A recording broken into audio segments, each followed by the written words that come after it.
Good morning, students. In the previous class, we learned about the adsorption isotherm and we discussed the Freundlich adsorption isotherm. Today, we are going to discuss the Longmire adsorption isotherm. Then, in 1916, Longmire proposed a theory for the adsorption of gas on solid. In order to explain this theory, he assumed that the surface of a solid contains a large number of elementary sites known as active sites, to which the adsorbate gas molecules get bonded. And all the active sites are equivalent in nature. And each active site adsorbs one gas molecule and hence form a monolayer of gas over the surface. There is no multilayer is formed. The ability of gas molecules to get bound to one site is independent of whether the neighboring active sites are occupied or not.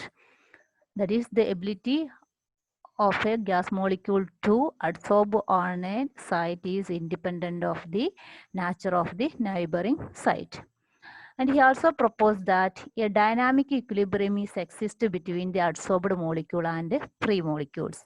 That is, he proposed that, or he assumed that the adsorption is a reversible process and at equilibrium, and the rate of adsorption is equal to rate of desorption.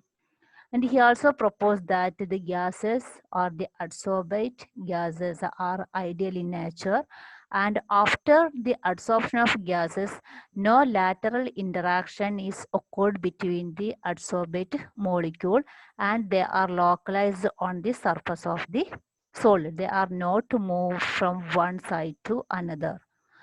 And these are the assumptions made by Longmire. Then consider the adsorption of a gas A on the solid surface is and form an adsorbent system. Then Ka is the rate constant of the adsorption and Kd is the rate constant of the desorption. Then the rate of adsorption proportional to the pressure. We studied earlier that the rate of an adsorption is proportional to the pressure of the gas. The pressure increases, rate adsorption amount of gas adsorbed increases. So the rate of adsorption is proportional to pressure of the gas, where Pa is the partial pressure or pressure of the adsorbate A, and the number of, and also proportional to the number of active sites available for adsorption.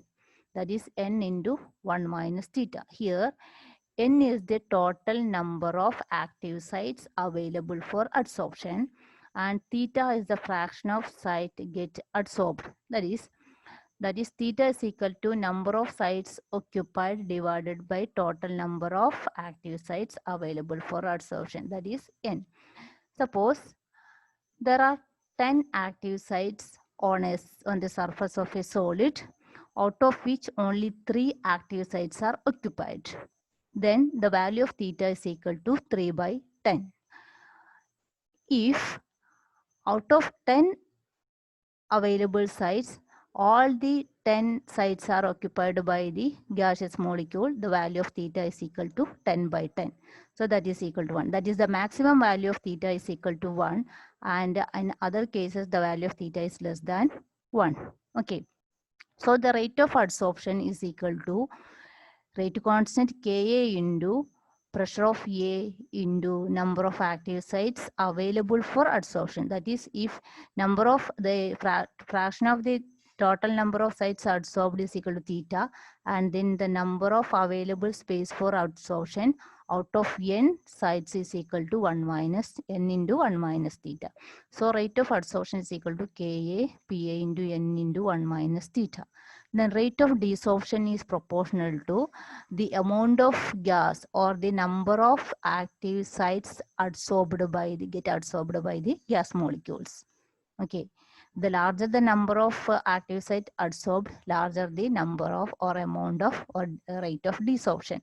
So the rate of desorption is equal to Kd into n theta, where n theta is the number of total number of active sites gets adsorbed by the molecule.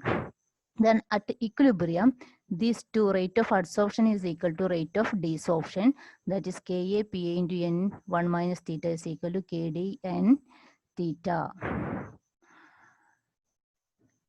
That is theta is equal to Kpa into 1 minus theta, where K is equal to Ka divided by Kd. That is the reciprocal of the equilibrium constant. Okay. Then 1 minus theta by theta is equal to 1 by Kpa, where 1 by theta is equal to 1 by Kpa plus 1. Then 1 by theta is equal to, then taking a LCM, 1 plus Kpa divided by Kpa. Then theta is equal to Kpa divided by 1 plus Kpa. That is, this is known as the Langmuir adsorption isotherm. This equation is known as the Langmuir adsorption isotherm. That is, theta is equal to the fraction of the active sites adsorbed by the molecule, gas molecule. That is the amount of gas get adsorbed. Then consider two cases. The case 1, at low pressure, Kpa is less than 1, and then this is negligible compared to 1, and the Langmuir adsorption isotherm theta is equal to Kpa. That is, theta is, K is a constant, then theta is proportional to Pa. That is, as the pressure of gas increases and the adsorption, the fraction of site adsorbed by the gas increases. That is, it is the power, the K, Pa raised to power 1. So it is in the form of a first order rate equation. That is, the fraction of site adsorbed by gas molecule, that is theta, is proportional to the initial pressure of the gas. That is, we know that in the case of a first order reaction, the rate of the reaction is proportional to the first order of the first power of the concentration of the reactant. Okay, this is similar to that case. So it is corresponds to the reaction of a first order kinetics. That is, here we can represent just like that. Then when pressure increases, theta also increases in almost linear. So it is in the form of a first order reaction. Okay. Then the next case, at high pressure, that is Kpa is very, very greater than 1. So 1 is negligible compared to Kpa. Then the equation become, the Langmuir adsorption isotherm become theta is equal to Kpa divided by Kpa. That is, theta is equal to 1. That is, theta attains its maximum value. That is, all the active sites available are adsorbed by the gas molecule to form a monolayer of gas over the entire surface of the adsorbate gas solid. That is, at high pressure, theta tends to unity, that is its maximum value, and that is the entire surface get covered by a monolayer of gas molecule. That is, at that condition, the theta is equal to 1. When we increase the pressure beyond that, there is no change in the adsorption, because there is no sites are available for further adsorption. Okay, so the rate is independent, or the adsorption is independent of the pressure at a high pressure. That is, when we increase the pressure beyond that limit, there is no change in the adsorption, because there is no sites are available for further adsorption if the assumption of monolayer is satisfied. Okay, so it is a first order reaction. So in the case of a first order reaction, we know that the rate of the reaction is independent of the concentration. In the case of gas molecules, concentration is changed by the pressure. So it is the independent of the pressure. So it at high pressure, the adsorption follows the first order kinetics. Okay, that is, at high pressure, the theta value, the adsorption is maximum, and all the surface are adsorbed by the gas molecules, and theta is equal to 1. Then with increase in the pressure, there is no change in the value of theta. It is constant. Then combining the equation 9 and 10, we can plot a graph that is at a given temperature, the adsorption first increases proportional to the pressure of the gas and finally attains a maximum or limiting value of theta is equal to 1. Okay, and finally, and increasing the pressure of the gas, the adsorption increases slightly in a linear manner, and then after attaining a particular pressure or high pressure, and it is become a constant value. That is, here it is follow the first zero order kinetics, and at low pressure it follow the first order kinetics. Then what about the at intermediate pressure? We discuss only at low pressure and high pressure, and at intermediate pressure theta is equal to k pa raised to n. The n varies between 0 and 1. We know that the maximum value of theta is equal to 1. So the value of n varies between 0 and 1. Then comparing this equation 11 with the Freundlich adsorption isotherm, that is A is equal to Kp raised to n, where P is the pressure, n is the constant for a given adsorbent and adsorbate, A is the amount of gas adsorbed per unit mass of the adsorbate. And then here comparing these two equations, and theta is equal, here theta is equal to A. That is theta, that is a fraction of gas, fraction of the site, active site adsorbed by the gas molecule is nothing but the amount of gas adsorbed per unit mass of the solid adsorbent. Okay, that is, this these two are comparable because these two isotherms are are based on the assumption that only a single layer of gas molecules are adsorbed on the surface of a solid.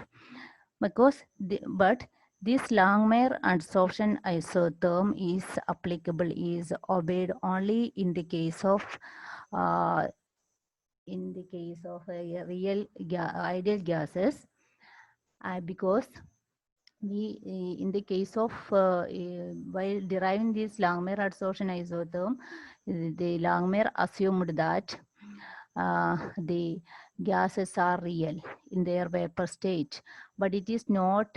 All gases are not real at all conditions, so it is not to obey the Langmuir adsorption isotherm, not obey at all temperature, all conditions, and also say that all the adsorbate surface are, or the active sites are equivalent in nature, but it is not possible because in the case of imperfections on the solid like dislocations, etc., and the different active sites are different in nature and different affinity for the adsorbate gas molecules.